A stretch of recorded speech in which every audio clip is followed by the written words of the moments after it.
Hi, hello everybody. We are live streaming. We are here, live streaming in Facebook, and I just want to make sure that everything is working properly. So once again, this is Nanji Mateo, the founder of Interpremet.com, and this live stream is one of my Nanji interpreting days, which is like an OPI VRI journal for telephone and video remote interpretation. So that what I do in these sessions is that I summarize everything that I learned from my work days and really reflect on my work day. So I'm just going to make sure that the comment section is working in Facebook. So let me just double check here. Okay, so we are good and we are live. Very well. So today I actually wanted to talk about something in particular, and it's actually the title of this video. So this is the question or the topic. So can you do sight translation and in simultaneous interpretation during remote interpreting in a remote assignment?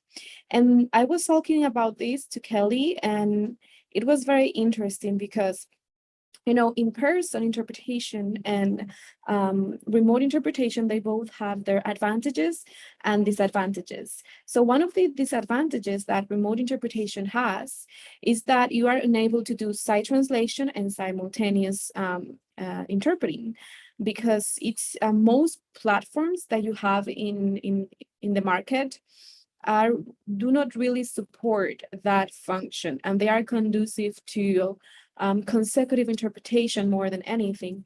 But that doesn't mean that there are not sight translation or simultaneous interpretation needs, because there is a reason why we use those during an in-person appointment with an interpreter who is there in front of you. So the statement that it's not possible to do sight translation and simultaneous interpretation for remote interpreting is not entirely true, because there may be some instances in which you may use some platforms, like for example, Zoom interpreting feature, and sometimes you may use a platform that allows you to share screen, to share slides and share documents. So when they share that document, you're able to see it and you're able to interpret it, but this happens when you have the provider and the patient in different places, like in telemedicine. But when you have the provider and the patient in the same place, you really don't have the system or the logistic to support a sight translation or simultaneous interpreting. And maybe it's because there is a reason why. I'm not sure if it's because people really haven't tried, or they really thought, hey, it's just not possible, it's too complicated, the logistics and funding and all that, it will be really a headache. So I think that at the end of the day, I would like, in telemedicine at least, you have certain platforms, for example, like Doxy.me. Doxy.me is a telemedicine platform that was created for doctors, right? And for medical appointments. So the whole platform is creating for providers who are giving care to patients remotely in telemedicine. So even those platforms do not really have an interpreting feature. So that makes me think of one of the posts that I read some time ago that said that these telemedicine platforms do not really take into account LEPs, limited English proficient patients, because they don't even think that they are actually caring for those patients when they are creating or designing these platforms. So I don't mean to be blunt. I just mean to say that it really says a lot of how these things were designed without considering certain groups, right? So that's one thing. And I myself, I have done in Zoom interpreting, you are able to do simultaneous, but it's difficult to switch between simultaneous and consecutive. So I actually had an educational appointment the other day, and I actually told my supervisor, hey, I just have a great idea. What happened if we mix simultaneous with consecutive by, For example, in an annual IEP meeting conducted remotely, we can take advantage of that feature to help the interpreter interpret those side conversations or those really long statements between the teachers or the student who happens to speak English. And what I proposed to her is that what if we had the Zoom interpreting feature enabled, and we have two channels. We have the English channel and we have the Spanish channel. Okay, and for example, the interpreter is going to be in the Spanish channel, talking to the patient or the LEP, and the LEP is also going to be in the Spanish channel or the other languages channel, and all the English speakers are going to be in the English channel. So that way, what the interpreter will do is that the interpreter will switch between the English channel and the Spanish channel. So that way, whenever the interpreter needs to interpret something from Spanish into English, they go to the Spanish channel and they interpret that. And when they go from from English into Spanish, they go to the Spanish channel and interpret that during the consecutive interpretation.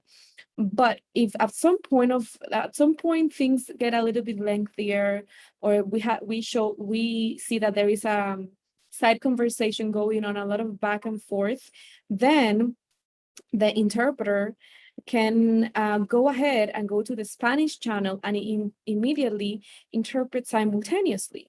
So that was one of the ideas that I proposed to the supervisor, and I hope that she bring that up to the school so they are able to implement that, and it's a potential solution for those encounters that are happening in Zoom interpretation.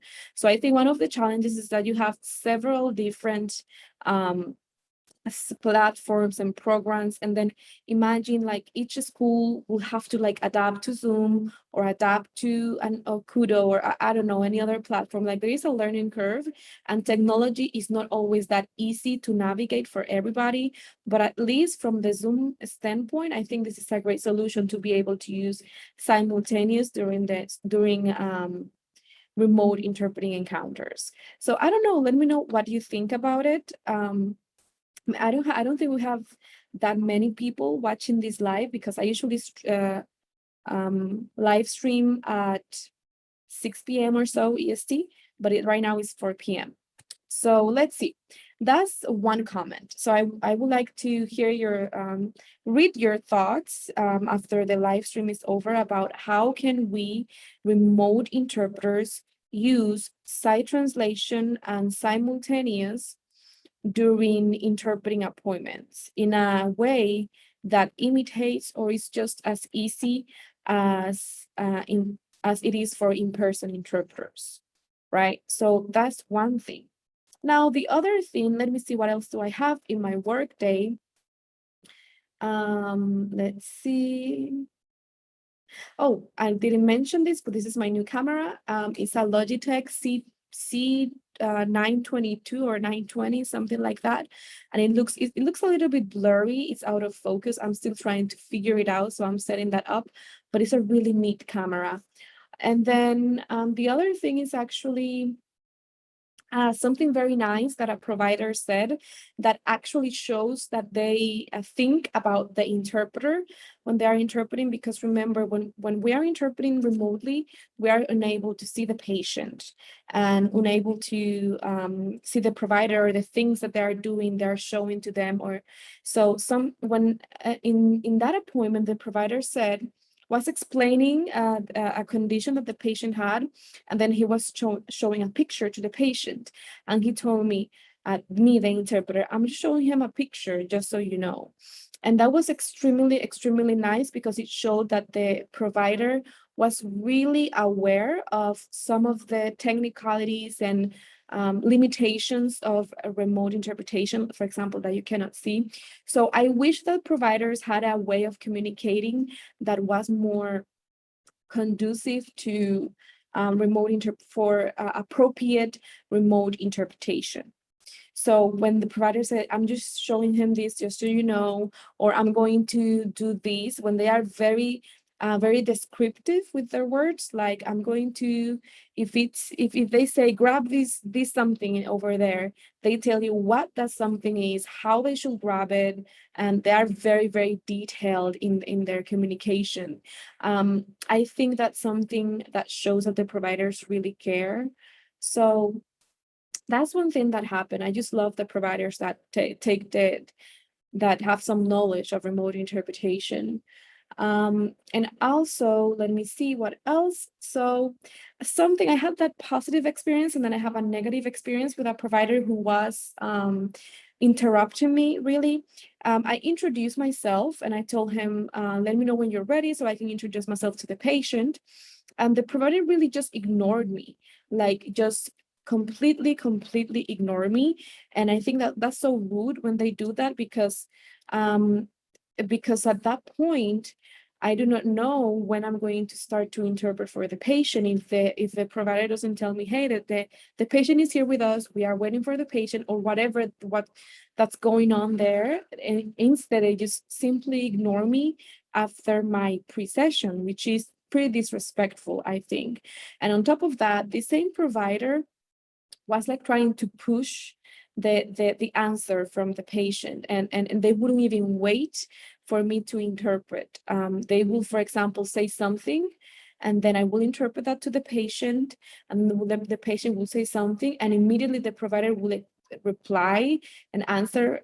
So even before having the interpretation, so they assume that they understood something when they really didn't, maybe, or maybe they did, we do not know, right? But we should make sure that we are interpreting appropriately, just to make sure appropriate communication. But some providers just like to go through, they're just going through the motions, and they're just trying to get it over with, and really push. They're very pushy and very like time pressed, and don't do so much so that they don't let the interpreter do their job. So if that problem kept like going on and on and on, I will have probably mentioned to the provider, hey, please wait for me to interpret, right? Because I just want to make sure that that you are both understanding each other appropriately. I want to make sure that everything is being communicated at that point. But I had to basically just go with the flow, and be there, try to interpret without being too disruptive and too confrontational, for example. So I think that's a good workaround, right? But at the end of the day, there wasn't much of a conversation going on, so I didn't have the opportunity to let the provider know about that issue. But yes, so that's basically it for today. I talked about providers that interrupt you, and providers who actually think about you and let you know when they are doing something that you cannot see, so you can have a mental picture of what they are doing. And also my question, I think we have two viewers. My question for you is, how do you think that we can apply site translation and simultaneous interpretation in remote interpreting? So I talked about Doxy.me, and I talked about share screen with Zoom for site translating documents. In telemedicine, that's only possible in telemedicine when the patient and the provider are not in the same place. And also using the Zoom interpreting feature, and then switching back and forth between channels to do either consecutive or simultaneous interpretation. So I think that's basically it. Just let me know if you have any comments or questions in the chat. We didn't have a lot of activity today, but remember, this is a journal, and I have a lot of chapters. That's the idea, to keep like a register or a log of everything that I go through when I'm interpreting remotely. So just let me know if you have a question or comment in the chat. I think there is a little bit of a delay, maybe. You can ask me anything either related to this topic or non-related, doesn't matter. So I'm just going to wait for a couple of minutes just to make sure we're giving you enough time to think.